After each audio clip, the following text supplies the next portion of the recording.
Ang pangit ng sunscreen na 'to mga ging, tingnan niyo naman. Ang pangit niya, bakit ganito 'to? Hey mga ging and welcome back to my YouTube channel. Ngayon lang uli ako nakabalik.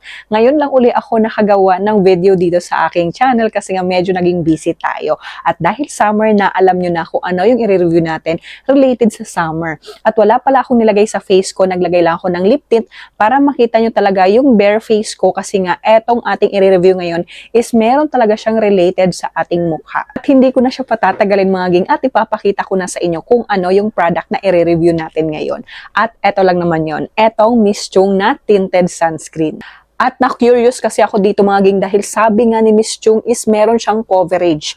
Pwede mo na siyang foundation. Pero ako wala akong idea about sa mga foundation, about makeup kasi hindi ako marunong mag-makeup. Pero ayun na nga ang sabi niya is kung meron kang mga itim-itim dyan sa mukha mo is matatakpan kasi nga merong coverage yung kanyang tinted sunscreen. At kaya wala akong nilagay sa face ko para talaga makita nyo yung ating mukha bago tayo maglagay nitong kanyang tinted sunscreen. Kasi alam nyo naman yung face ko is ang dami talaga niyang mga tigdig, ang dami niya mga pimple marks. Pero yung iba dyan ha, hindi yan siya pimple marks kasi nunal yan siya. Eto talaga mga ging, ayan, pimple marks yan, pati dito. Eto naman, pimple marks yan. Pero yung iba naman dito sa taas, yung mga maliliit lang, is nunal na yan siya sa aking mukha. At eto mga ging, yung sitwasyon ng face ko ngayon, tingnan nyo naman, meron tayong mga pimple marks. At eto talaga mga ging, yung ayoko. Kasi alam nyo, dito yung side ko na maganda ako, pero diyan nagkaroon talaga ng mga pimple marks. At alam nyo ba, ang tagal matanggal niyan.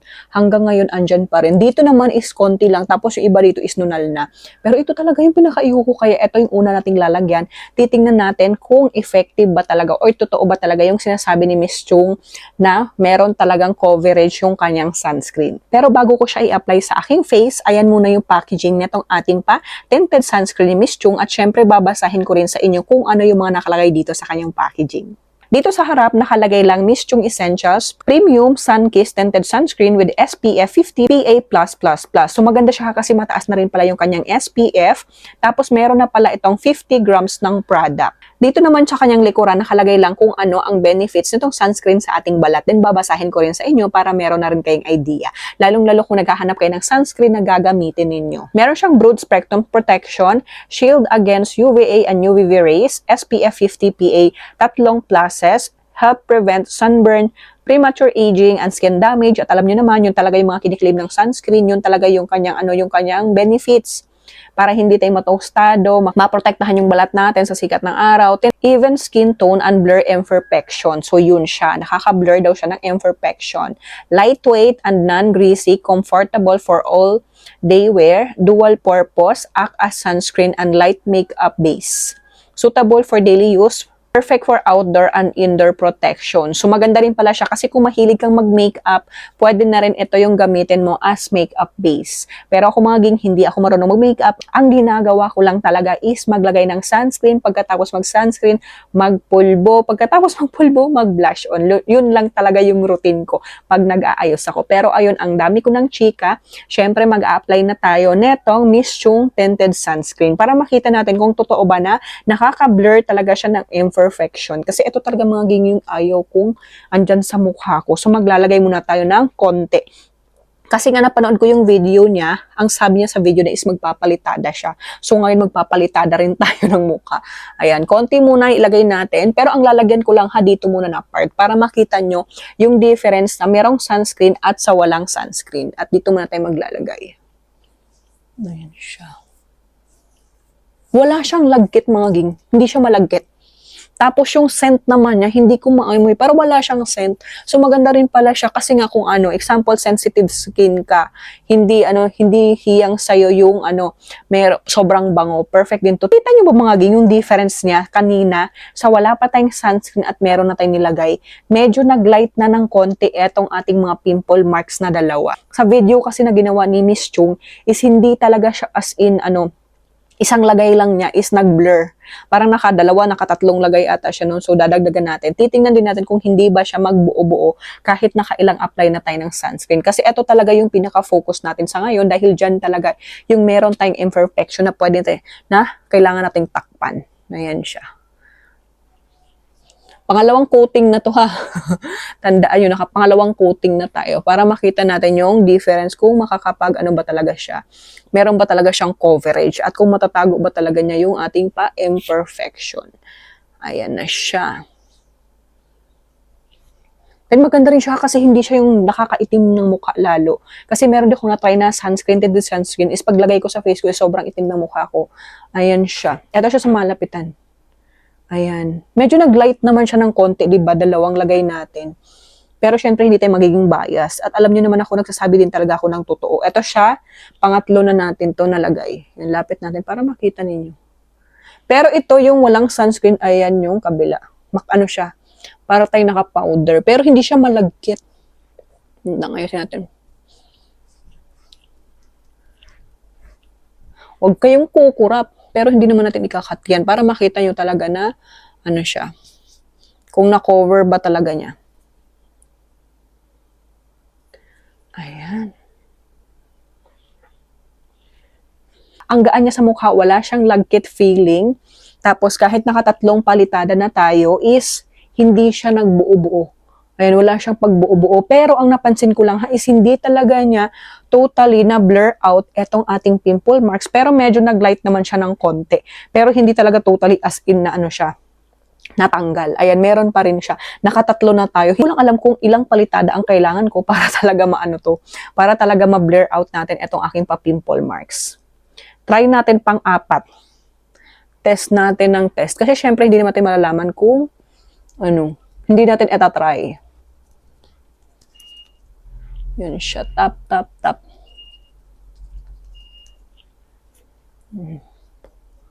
Nadamihan ko na siya ng lagay. Lagay ko na ito sa noo.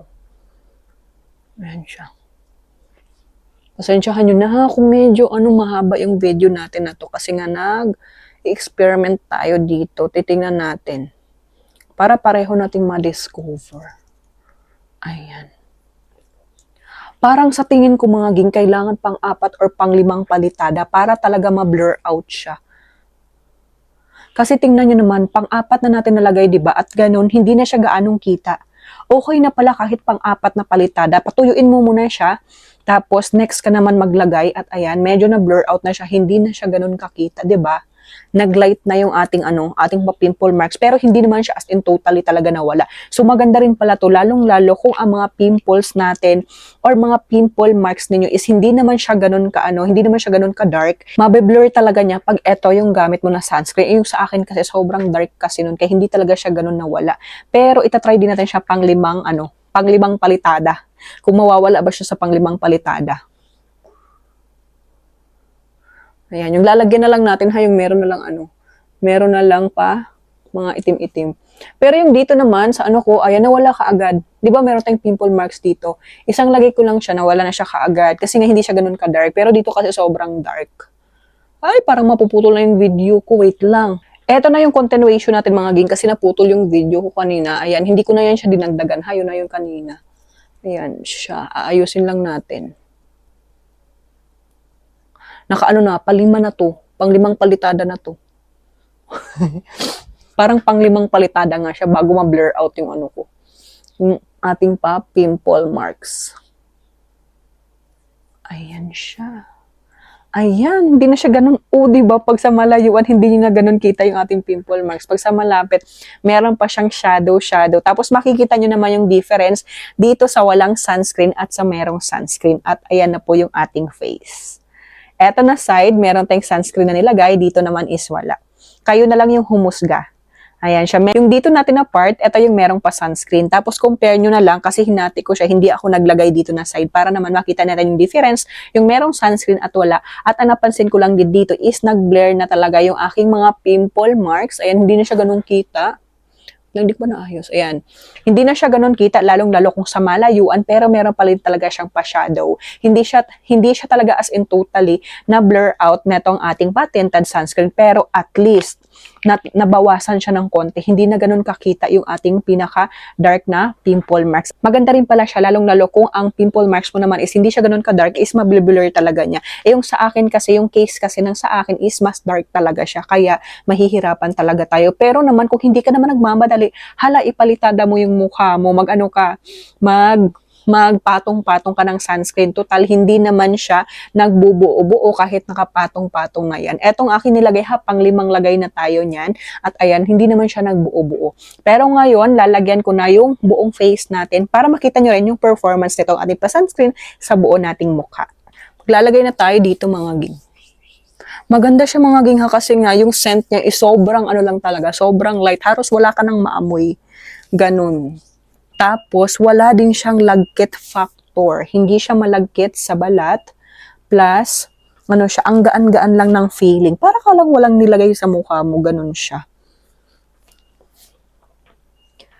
Pwedeng-pwede mo rin talaga itong gamitin, lalong-lalo ngayong summer, kasi nga mataas na rin yung kanyang SPF. Ayan, ipapantay ko lang siya ha, kasi hindi siya pantay. Ayan.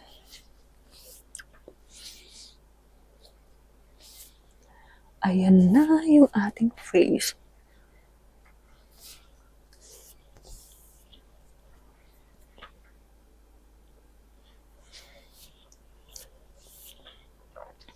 Ayan na mga gang, buong mukha na natin ang merong pa sunscreen at makikita nyo na etong sunscreen ni Miss Chung is nag-adapt lang din talaga siya sa kulay ng balat ko. Hindi siya sobrang puti sa mukha ko at hindi rin siya nag-dark sa mukha ko. Kasi last time talaga meron akong nagamit na sunscreen at alam nyo yun, sabi niya, ano daw, nag-a-adapt daw sa skin, nag-a-adapt daw sa ating skin tone. Pero nung paglagay sa face is nangingitim, lalo pang umiitim yung mukha mo kahit hindi naman maitim yung mukha mo. Pero dito, ayan, umadapt lang siya sa ating skin at naging pantay siya. At kung tatanungin niyo naman ako regarding naman sa kung nabiblur ba talaga niya yung ating mga imperfection, yes, nabiblur niya pero hindi siya 100% tago. Pero maglalay talaga siya. Ipalitada nyo lang ng maayos, dagdagan nyo lang ng konti. Yun nga lang talaga kasi kung medyo dark talaga yung pimple marks natin, kagaya sa akin is magastos siya sa sunscreen. Kasi nga mauubos nyo talaga siya kakapalitada sa mukha ninyo. Gaya sa akin yung dito natin na part, nakalimang apply tayo ng sunscreen at ayan, hindi na siya ganun kakita pero meron pa talaga siyang kita pa rin. Nagsha-shadow pa rin siya ng konti. Pero baka siguro pag 6-7 na siguro na palitada ang ilagay natin dito is baka ma-blare na talaga yan siya. Yun nga lang kasi yung aking pimple marks is sobrang itim talaga. Kaya din siguro ganun. Pero kung mga light scar lang siguro, hindi ganun ka-dark, bilis lang siya ma-blur. Baka 2 palitada lang or 3 palitada lang is okay na. Nabiblur na yung mga imperfection natin. Pero so far mga ging, okay na okay sa akin etong tinted sunscreen ni Miss Chung. At alam niyo naman si Miss Chung, pasabog din talaga yun pag naglalabas din talaga siya ng mga products niya. At SPF tested na rin pala etong kanyang tinted sunscreen.